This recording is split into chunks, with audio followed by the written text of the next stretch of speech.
No doubt, opposition politics have got a boost like never before. Let me just break down the key takeaways from what we've seen yesterday with election results in 4 states and 1 union territory. Let me start with West Bengal, where the war cry was Khela Hobe. Well, it is game, set and match. For Mamata Banerjee, who has pushed back the onslaught of the BJP juggernaut from Narendra Modi and Amit Shah, both of who campaigned aggressively and widely in the West Bengal elections. She has won for the third time round and won big, even improving upon her tally from the last assembly elections with more than 2/3 of majority. Now, what this has done is it has put Mamata Banerjee, the Chief Minister of West Bengal, in pole position among opposition leaders. In fact, the wins coming in yesterday was a testimony to the strength of regional leaders who have come forward, whether it is Mr. Stalin in Tamil Nadu, who will be Chief Minister after a 10-year wait, or the Kerala Chief Minister Pinarayi Vijayan, who has broken the revolving door jinx of Kerala, where no party gets a second term, and he's come back to power as well. But tallest among them perhaps now is Mamata Banerjee, and we could see that from the kind of congratulations that poured in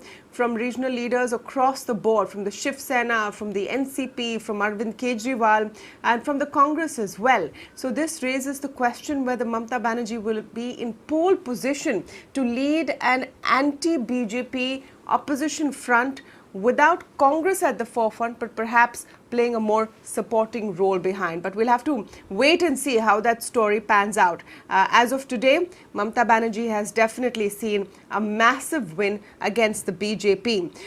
The other big takeaway is what's happening in Bengal. While it was a big win for Mamata, the BJP didn't do too poorly. They had 3 seats in the last assembly elections, and they have 74 more seats now. The left and the Congress, which, that combined, the left plus, which was ruling West Bengal for 34 years, has been reduced to nothing, just 1 seat there. So BJP has emerged as the key opposition player in West Bengal, and even though Mamata has won comprehensively this time, they're definitely still breathing down her neck. Apart from this, the other big takeaway is what is happening with the Congress, and we have to see this because they are supposed to be the largest national opposition party. So they have slid further close to decimation in West Bengal.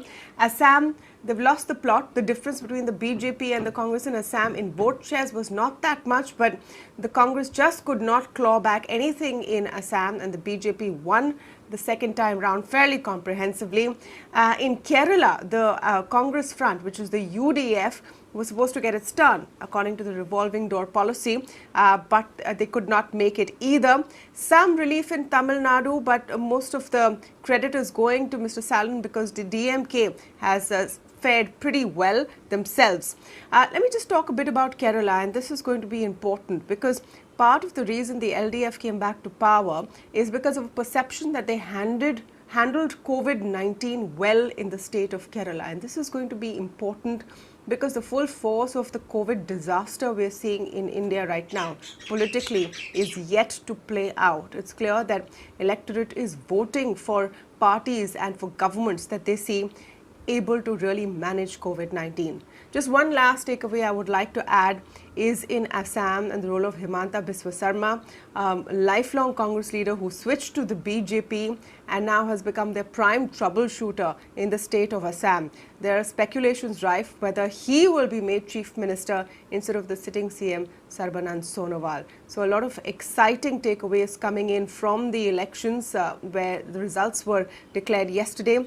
Let me go across to Neerja Chaudhary, political analyst, for more on some of these takeaways. Neerja, let's start with what Mamata's role is going to be on the national political stage. I think, Mamata Banerjee hinted at that even during the campaign when she talked about looking at Delhi. And the signs were clear even then when Sharad Pawar, Akhilesh Yadav, Sri Yadav, Arvind Kejriwal lent their support to her, which was, it's not a ground level support, but it was a psychological support, keeping in mind the post-poll scenario that they may have to work together. Now, as you say, having fought back, having clawed her way back, she started off by, with her back to the wall. But the BJP's campaign, which really I think the BJP overreached in Bengal because they created sympathy for her, this lone woman fighting and in the wheelchair, and particularly she has the constituency of women who were sympathetic. The minorities turned to her completely, and that's why the left and the Congress have been wiped out. That vote was not divided. So given that, her stature has gone up hugely, hugely. And remember, she's a leader who's not had a political mentor. She's not had, doesn't belong to a political family.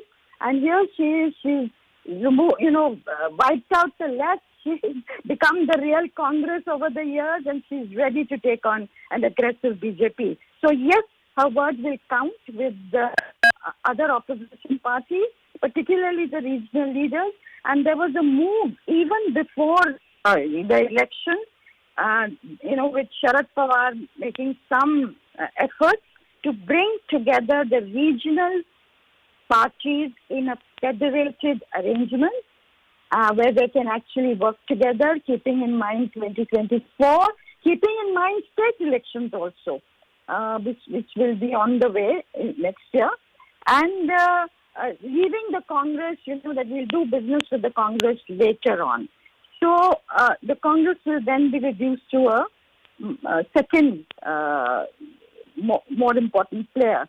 So I think Mamata may or may not become the face of a united opposition, because will she have an appeal in the Hindi heartland? Will she have an appeal in the south? But she will certainly become the mover and shaker for the opposition unity, and her word will count with the opposition leaders.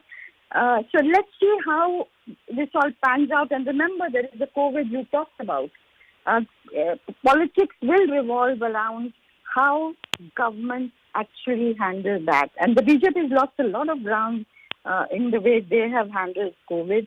And these images of the Prime Minister and Home Minister spending days and days campaigning in Bengal when the second wave was on the rise all over the country. It was like Bengal was the life and death battle, not the real life and death battle that is going on nationally. So I think it's a melting pot. It's a situation in a state of flux, but the opposition has got new energy, has got heart out of Mamata Banerjee's battle and her victory.